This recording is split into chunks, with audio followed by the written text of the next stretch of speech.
Hello மக்களே! இந்த வீடியோல நம்ம என்ன பார்க்க போறோம் அப்படின்னு பார்த்தீங்கன்னா, ஆர்ஆர்பி குரூப் டிக்கான நோட்டிஃபிகேஷன் வந்து ஜனவரி 23ஆம் தேதி வந்து ரிலீஸ் ஆகும் அப்படின்னு சொல்லி ஒரு நோட்டீஸ் விட்டிருந்தாங்க. ஜனவரி 23லருந்து நம்ம வந்து ஒரு ஃபெப் 22 வரைக்கும் இதுக்கான நோட்டிஃபிகேஷனுக்கு வந்து நம்ம அப்ளை பண்ணிக்கலாம். சரிங்களா? இந்த 1 மந்த்துக்குள்ள தான் நம்ம வந்து அப்ளை பண்ண முடியும். அதுக்கு மேல வந்து அப்ளை பண்ண முடியாது. அதனால தான் முன்னாடில இருந்தே ஒரு அவேர்னஸ் வீடியோ குடுத்துட்டே இருக்கேன். அதுக்கப்புறம் மிஸ் பண்ணிட்டு இப்ப நெறைய பேர் வந்து என்டிபிசி மிஸ் பண்ணிட்டீங்க. மிஸ் பண்ணிட்டு இப்ப வந்து எப்படி அப்ளை பண்ணணும் அப்படின்னு கேட்கிறீங்க. ஸோ அந்த மாரி வந்து மிஸ் பண்ணிறாதீங்க இதையும். ஜனவரி 23 உங்களுக்கான நோட்டிஃபிகேஷன் வந்து ரிலீஸ் ஆயிரும். இதுக்கான குவாலிஃபிகேஷன் என்ன? மெடிக்கல் ஸ்டாண்டர்ட் என்ன? எக்ஸாம் எப்படி இருக்கும்? பிசிக்கல் எப்படி இருக்கும்? சரிங்களா? இது எல்லாமே வந்து பார்க்கலாம். இதுக்கு டிகிரி முடிச்சவங்க எலிஜிபிளா? டிப்ளோமா முடிச்சவங்க முடிச்சவங்க எலிஜிபிளா? ஐடிஐ முடிச்சவங்க எலிஜிபிளா? சரிங்களா? இல்ல 10த் முடிச்சவங்க 10த் மட்டும் தான் முடிச்சிருக்கணுமா? இப்படி நெறைய டவுட் இருக்கு சில பேருக்கு. நான் டிகிரி முடிச்சிருக்கேன். நான் அப்ளை பண்ணலாமா? அப்படின்னு கேட்கிறீங்க. சரிங்களா? நீங்க என்ன வேணா முடிங்க. எது முடிச்சிருந்தாலும் நம்ம வந்து 10த்த கிராஸ் பண்ணி தான் போயிருப்போம். கரெக்ட்டா? ஸோ 10த் பாஸ் பண்ணியிருந்தா போதும். நீங்க வந்து இந்த எக்ஸாம்க்கு வந்து எலிஜிபிள்.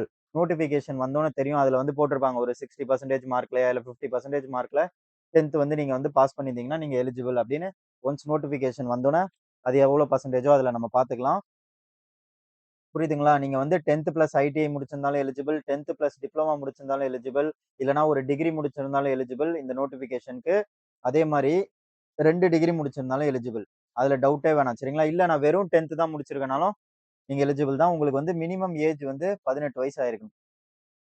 மேக்ஸிமம் வந்து ஒவ்வொரு கேட்டகரிக்கும் ஒவ்வொரு ஏஜ் லிமிட் இருக்கும். ஓபிசினா ஒரு 33 பிளஸ் 3 இயர்ஸ் ரிலாக்சேஷன் அந்த மாரி ஒவ்வொன்னுத்துக்கும் வந்து அத நம்ம நோட்டிஃபிகேஷன் வந்தோனே கிளியரா பார்க்கலாம். அதே மாரி நெறைய பேர் பயப்படுறது வந்து ஹை ஸ்டாண்டர்டு சரிங்களா? இதுல வந்து மெடிக்கல் ஸ்பெக்ஸ் போட்டிருந்தா, நான் வந்து இந்த எக்ஸாம் வந்து நான் ஸ்பெக்ஸ் போட்டிருக்கேன். பவர் அதிகமா இருக்கு. நான் இந்த எக்ஸாம்க்கு எலிஜிபிளா அப்படின்னு கேட்கிறீங்க. இதுல வந்து ஒரே ஒரு போஸ்டிங் மட்டும் தான் மெடிக்கல் வந்து கொஞ்சம் வந்து ரயில்வேவ பொறுத்தவரைக்கும் கொஞ்சம் ஐசைட் மட்டும் கொஞ்சம் வந்து பவர் மட்டும் கொஞ்சம் கரெக்ட்டா செக் பண்ணுவாங்க. சரிங்களா? பட் இந்த குரூப் டிய பொறுத்தவரைக்கும் ஒரே ஒரு போஸ்டிங் பாயிண்ட்ஸ்மேன் அதுக்கு மட்டும் தான் வந்து A2 மெடிக்கல் ஸ்டாண்டர்ட் சரிங்களா? பாயிண்ட்ஸ்மேன். மத்த எல்லாத்துக்குமே வந்து மெடிக்கல் ஒரே ஒரு போஸ்டிங்க்கு தான் வந்து A2 மெடிக்கல் ஸ்டாண்டர்ட். மீதி உள்ள எல்லா போஸ்டிங்க்கும் மேக்ஸிமம் எந்த போஸ்டிங் எடுத்துக்கிட்டீங்கனாலும், இந்த அசிஸ்டன்ட் ட்ராக் மிஷின், பிரிட்ஜ் அதுக்கப்புறமா வந்து ட்ராக் மெயின்டெய்னர், அதுக்கப்புறம் garage and works, signal and telecom இந்த மாரி நெறைய இருக்கு. லோகோ ஷெட்ல டீசல், எலக்ட்ரிக்கல் சரிங்களா? அதுக்கப்புறம் டிஎல் அண்ட் ஏசி, ஒர்க் ஷாப்ல இந்த மாரி நெறைய போஸ்டிங் இருக்கு. எல்லாத்துக்குமே வந்து நமக்கு வந்து மெடிக்கல் ஸ்டாண்டர்ட் வந்து B1, B2, C1 இதுதான் இருக்கும். இந்த A2 பாயிண்ட்ஸ்மேனுக்கு மட்டும் தான் வந்து நம்ம வந்து ஸ்பெக்ஸ் போட்டுருக்க கூடாது. சரிங்களா? இதுக்கு வந்து விஷன் வந்து என்ன இருக்கணும் அப்படின்னு பார்த்தீங்கன்னா, நமக்கு வந்து வித்தவுட் கிளாஸ் வந்து நம்ம 6/9 அதாவது டிஸ்டன்ஸ் விஷன் வந்து வித்தவுட் கிளாஸ் வந்து நம்ம வந்து 6/9 வந்து படிக்கணும். லாங்ல இருக்கும் போர்டு இந்த ஒரே ஒரு பாயிண்ட்ஸ்மேன் போஸ்டிங்க்கு மட்டும் தான் மெடிக்கல் வந்து கொஞ்சம் ஸ்ட்ரிக்ட்டா இருக்கும். இதுக்கு வந்து அது போக வந்து கலர் விஷன் இருக்கு, பைனாகுலர் விஷன் இருக்கு. நைட் பிளைண்ட்னஸ் விஷன், அதுக்கப்புறம் மிசோபிக் விஷனு, அதே மாரி நியர் விஷன் வந்து எல்லாத்துக்குமே வந்து 0.6 தான் இருக்கணும். நியர் விஷன் வந்து மேக்ஸிமம் யாருக்குமே இருக்காது. லாங்ல இருக்கிறது தான் நமக்கு தெரியாது. சரிங்களா? அதுவே வந்து மீதி எல்லா போஸ்டிங்க்கும் வந்து பார்த்தீங்கன்னா, இந்த ஒரு போஸ்டிங் தான் வந்து நமக்கு பவர் இருக்கக்கூடாது. மீதி எல்லா போஸ்டிங்க்கும் இன்கேஸ் நீங்க ஸ்பெக்ஸ் போட்டிருந்தீங்கன்னா, மீதி எல்லா போஸ்டிங்க்கும் நீங்க எலிஜிபிள் வருவீங்க. இதுல வந்து அரவுண்ட் ஒரு 15 போஸ்டிங் கிட்ட இருக்கும். இந்த ஒரே போஸ்டிங் தவிர மீதி எல்லாத்துக்குமே நம்ம எலிஜிபிள் வந்துருவோம். இப்ப B1 இருந்ததுன்னா நமக்கு வந்து பவர் வந்து பிளஸ் ஆர் மைனஸ் 4 இருக்கலாம். B2 இருந்தாலுமே நமக்கு பவர் வந்து பிளஸ் ஆர் மைனஸ் 4 இருக்கலாம். அப்ப B1க்கும் B2க்கும் என்ன டிஃபரன்ஸ் அப்படின்னு பார்த்தீங்கன்னா, B1 மெடிக்கல் ஸ்டாண்டர்ட் உள்ள போஸ்டிங்க்கு வந்து நம்ம colour blindness, binocular, night vision, mesopic எல்லாமே எடுப்பாங்க. அதே B2 உள்ள மெடிக்கல் ஸ்டாண்டர்ட்ல உள்ள போஸ்டிங்க்கு வந்து வெறும் பைனாகுலர் டெஸ்ட் மட்டும் தான் எடுப்பாங்க. சரிங்களா? அதே C1 மெடிக்கல் ஸ்டாண்டர்டா இருந்தா பிரச்சனையே இல்ல. அதுக்கு வந்து பார்த்தீங்கன்னா, நமக்கு வந்து வித் கிளாஸ் வந்து பார்த்தீங்கன்னா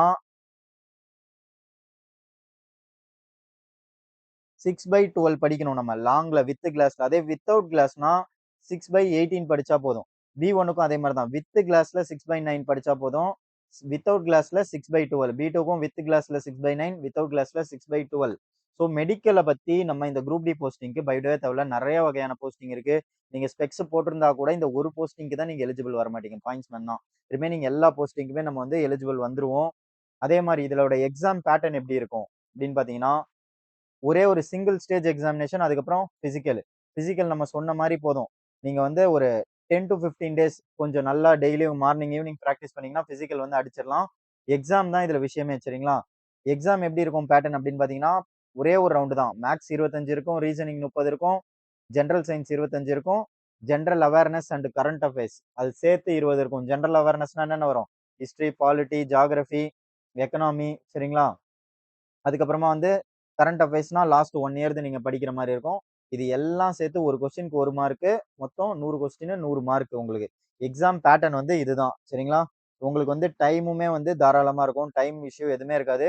அதுக்கப்புறம் இந்த எக்ஸாம் ஒன்ஸ் பாஸ் பண்றதுக்கு எப்படி படிக்கணும் அப்படின்னு தெரியலனா நான் வீடியோ ஸ்கிப் பண்ணாம பாருங்க, லாஸ்டா சொல்றேன்.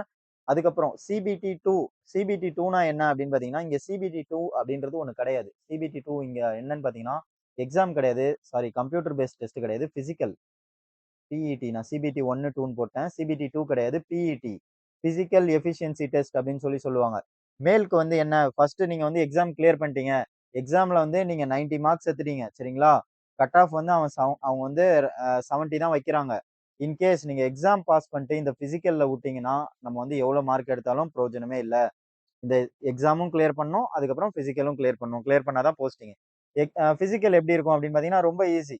இந்த போலீஸ் எக்ஸாம்லாம் பாத்தீங்கன்னா, இந்த எஸ்ஐ கான்ஸ்டபிள்லாம் பாத்தீங்கன்னா, உங்களுக்கு வந்து ரன்னிங் வந்து நமக்கு எப்படின்னா, இப்ப ரன்னிங் இருக்குன்னா, நமக்கும் நம்ம பக்கத்துல உள்ளவங்களுக்கும் காம்படிஷன் இருக்கும். சரிங்களா?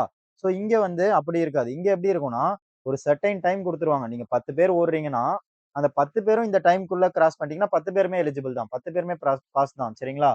சோ இங்க வந்து பிசிக்கல நெனச்சு நீங்க வந்து பயப்படவே தேவையில்ல. நீங்க இந்த டைம்க்குள்ள நீங்க பிராக்டிஸ் பண்ணி வச்சிரணும். மேலா இருந்தீங்கன்னா 1 கிலோமீட்டர 4 நிமிஷம் 15 செகண்ட்ல கிராஸ் பண்ணணும். இதுவே ஃபீமேலா இருந்தீங்கன்னா அதே 1 கிலோமீட்டர 5 நிமிஷம் 40 செகண்ட்ல வந்து ஓடணும். அதுக்கப்புறம் இந்த ரன்னிங் மட்டும் தானா அப்படின்னு கேட்டா இல்ல. ஒரு சாண்ட் பேக் வந்து ஒண்ணு குடுத்துருவாங்க. அதாவது மணல் மூட்டை. அந்த மணல் மூட்டை வந்து 35 கேஜி இருக்கும் அதோட வெயிட். மேலா இருந்தீங்கன்னா அந்த 35 கேஜிய வந்து 100 மீட்டரு 2 நிமிஷத்துல வந்து நீங்க கிராஸ் பண்ணணும். இதே ஃபீமேலா இருந்தீங்கன்னா 20 கேஜி வெயிட்ட வந்து 100 மீட்டரு 2 நிமிஷத்துல வந்து கிராஸ் பண்ணணும். வெயிட் தான் டிஃபரன்ஸ் மேலுக்கும் ஃபீமேலுக்கும். மேலா இருந்தா 35 கேஜி தூக்கணும். ஃபீமேலா இருந்தா 20 கேஜி தூக்கிட்டு 100 மீட்டர் நடக்கணும். இது வந்து ஒரே ஒரு சான்ஸ் தான் குடுப்பாங்க. அந்த மணல் மூட்டைய வந்து கீழ போட்டீங்கன்னா அவ்வளவுதான். டிஸ்குவாலிஃபை பண்ணிருவாங்க. சரிங்களா? நீங்க வந்து இந்த பிஇடி பத்தி பயப்படவே தேவையில்ல. எக்ஸாம் முடிச்சுட்டு உங்களுக்கு தாராளமா டைம் இருக்கும். தாராளமா உங்களுக்கு 2ல இருந்து 3 மாசம் இருக்கும். அப்போ வந்து நீங்க பிசிக்கலுக்கு வந்து ஃபுல்லா பிராக்டிஸ் பண்ணிக்கலாம். எக்ஸாம் தான் மெயின். இந்த எக்ஸாம்க்கு எப்படி படிக்கணும்னு தெரியல. சரிங்களா? இப்பதான் வந்து நீங்க வந்து இந்த ஃபீல்டுக்கே புதுசு. இதுவரைக்கும் கவர்ன்மென்ட் எக்ஸாம் எழுதுனதே இல்ல. இந்த எக்ஸாம் நம்ம ஃபர்ஸ்ட் அட்டெம்ப்ட்ல பாஸ் பண்ணலாமா அப்படின்னு கேட்டீங்கன்னா, கேரண்டியா பாஸ் பண்ணலாம். இருக்கிற கவர்ன்மென்ட் எக்ஸாம்லயே ரொம்ப ரொம்ப ஈசியஸ்ட் எக்ஸாம் வந்து இந்த குரூப் டி தான். சரிங்களா? ரொம்ப, ரொம்ப ஈசியஸ்ட் எக்ஸாம். இந்த குரூப் டி தான். ஸோ, இதுக்கு எப்படி படிக்கணும் அப்படின்னு தெரியலனா, நம்ம ஆப் Google Play Store போங்க. ரயில்வேஸ் தமிழ் அப்படின்ற ஆப் இருக்கும். உங்களுக்கு சர்ச் பண்ணா வரலனாலும் டிஸ்கிரிப்ஷன்ல லிங்க் வைக்கிறேன். ஆர் கேப்ஸ், டி கேப்ஸ் நடுவுல ஒரு ஸ்பேஸ். மீதி எல்லாம் ஸ்மால். ரயில்வேஸ் தமிழ்னு அடிங்க. அந்த ஆப்ப டவுன்லோட் பண்ணிட்டு அதுல ரிஜிஸ்டர் பண்ணுங்க. உங்களோட name, email ID, mobile number குடுத்து ரிஜிஸ்டர் பண்ணிட்டீங்கன்னா, உள்ள போனீங்கன்னா RRB group D complete course அப்படின்னு சொல்லி இருக்கும். சரிங்களா? அந்த கோர்ஸ்ல கிளிக் பண்ணி இன்ட்ரஸ்டட் அப்படின்னு குடுத்தீங்கன்னா போதும். உங்களுக்கான பேமெண்ட்க்கான மெசேஜ் வந்து நார்மல் மெசேஜ்க்கும் வரும். வாட்ஸ்அப்க்கும் வரும். பேமெண்ட்க்கான லிங்க். சோ அத தொட்டு பே பண்ணிட்டீங்கன்னா, உங்களுக்கான கோர்ஸ் ஆக்டிவேட் ஆயிரும். இந்த கோர்ஸ்ல வந்து என்னென்ன இருக்கும் அப்படின்னு பார்த்தீங்கன்னா, ஆப்டிட்யூட் இருக்கும். ரீசனிங் இருக்கும். இந்த எக்ஸாம்க்கு தேவையான எல்லாமே டாப் டூ பாட்டம் உங்களுக்கு வந்து இருக்கும். சரிங்களா? ஆப்டி, ரீசனிங்கு, அதுக்கப்புறம் ஹிஸ்டரி, பாலிட்டி, சயின்ஸு. சயின்ஸ்லாம் வந்து குரூப் டில வந்து ஸ்டாண்டர்டா கேட்பாங்க. 6த் டூ 10த் ஸ்கூல் புக்க வச்சு கேட்பாங்க. ஸோ ஸ்கூல் புக்க வச்சு உங்களுக்கு வந்து பக்காவா டீச் பண்ணியிருப்பேன். சரிங்களா?